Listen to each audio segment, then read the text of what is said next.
a wife and mother who lived in a villa on the grounds of a death camp. She was dubbed by the press the Witch of Buchenwald, the Beast of Buchenwald, the Butcher Widow. Her name was Ilse Koch, and her story is a chilling tapestry of Nazi brutality, moral corruption, post-war myth-making, and the unsettling ways evil can wear a human face. This is the story of Ilse Koch, the so-called Witch of Buchenwald. Ilse Koch was not born a monster. She was born in Dresden, Germany, in 1906, into a working-class family. She was a bookkeeper, a secretary, an ordinary young woman in a country crumbling under economic despair and political chaos. And like millions of others, she found her answer in a fiery orator named Adolf Hitler. They married in 1936, a union of ideological soulmates. They dreamed of raising the perfect Aryan family. In 1932, Ilse joined the Nazi Party. She was a true believer, fully immersed in the toxic ideology of racial purity and anti-Semitic hatred. It was through the party she met Karl Otto Koch, an ambitious and brutally efficient SS officer. In 1937, Karl was appointed commandant, the commanding officer, of a new concentration camp near Weimar, Buchenwald. Marketed as a work camp for political prisoners, Jews, Jehovah's Witnesses, Roma, and so-called asocials, Buchenwald was from its inception a factory of suffering. Starvation, torture, arbitrary execution, and barbaric medical experiments were its daily currency. And the Kochs didn't just run it from an office. They moved in. They built a luxurious villa with beautiful gardens and a stable for horses right on the edge of the camp. The contrast was obscene. While prisoners died by the thousands from brutality, exposure, and starvation just meters away, the Kochs lived in opulence. Prisoners were forced to serve as their domestic staff. And Ilse, now the camp commander's wife, reveled in her status. She demanded her servants call her gnädige Frau, a gracious lady. She hosted lavish parties for SS officers, cultivated an image of refined aristocracy, and wielded immense, unchecked power. She became so feared, so central to the camp's atmosphere of terror, that inmates and guards alike gave her a title, Die Kommandeuse, the female commander. She was no longer just a wife. She was a power in her own right. When Buchenwald was liberated by American troops in April 1945, the world saw the horrors. The piles of emaciated corpses, the walking skeletons. And then, the rumors began to swirl specifically about the commandant's wife. Stories so grotesque they seemed to defy belief. These stories exploded into global headlines during Ilse Koch's first major trial in 1947, where she stood as the only woman among 31 Buchenwald defendants. The testimony painted a picture of a sadistic, psychosexual predator. Witnesses claimed she would parade naked in front of prisoner servants, then have them beaten for looking at her. That she would stand over men digging ditches, wearing only a short skirt, and beat them with her riding crop. That she took pleasure in selecting prisoners for punishment and death. But one accusation eclipsed all others, an accusation that would forever define her in popular lore, that Ilse Koch had a fetish for unique tattoos. She would allegedly spot prisoners with intricate tattoos on the campgrounds, have them murdered, and their skin tanned and transformed into macabre artifacts, lampshades, book covers, a pair of gloves, even a purse. The media went into a frenzy. The Witch of Buchenwald was the perfect villainess, a beautiful, cruel, sexually deviant she-devil. A former Nazi judge called her a hussy. The lead American prosecutor declared she was no woman in the usual sense, but a creature from some other tortured world. She became a global symbol of Nazi depravity, a real-life fairy tale witch who made ornaments from human skin.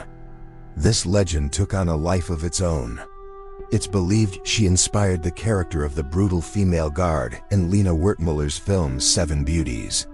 More infamously, serial killer Ed Gein, the real-life inspiration for Psycho and the Texas Chainsaw Massacre, was reportedly fascinated by news clippings about Ilse Koch and her alleged human skin lampshades. But what was true? The judicial journey of Ilse Koch is where legend collides with legal proof, with shocking results. In that 1947 American military trial, she was found guilty and sentenced to life imprisonment.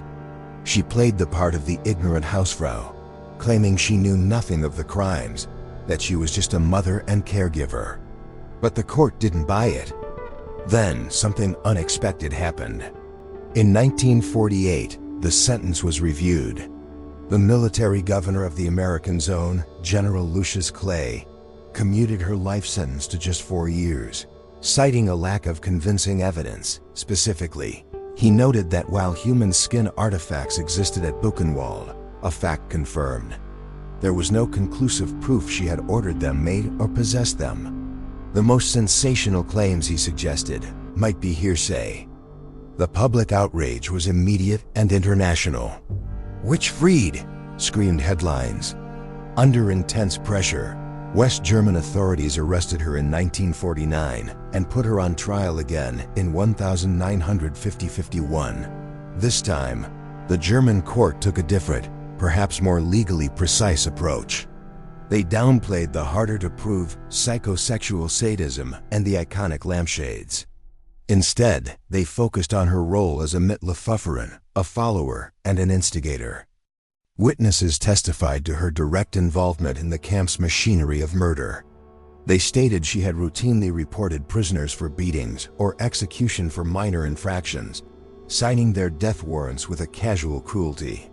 The court found that while the most extreme rumors couldn't be proven beyond a doubt, Ilse Koch was guilty of something equally profound: incitement to murder.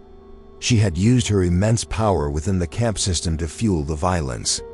In 1951, she was sentenced once again to life imprisonment. Ilse Koch spent the rest of her days in a Bavarian prison.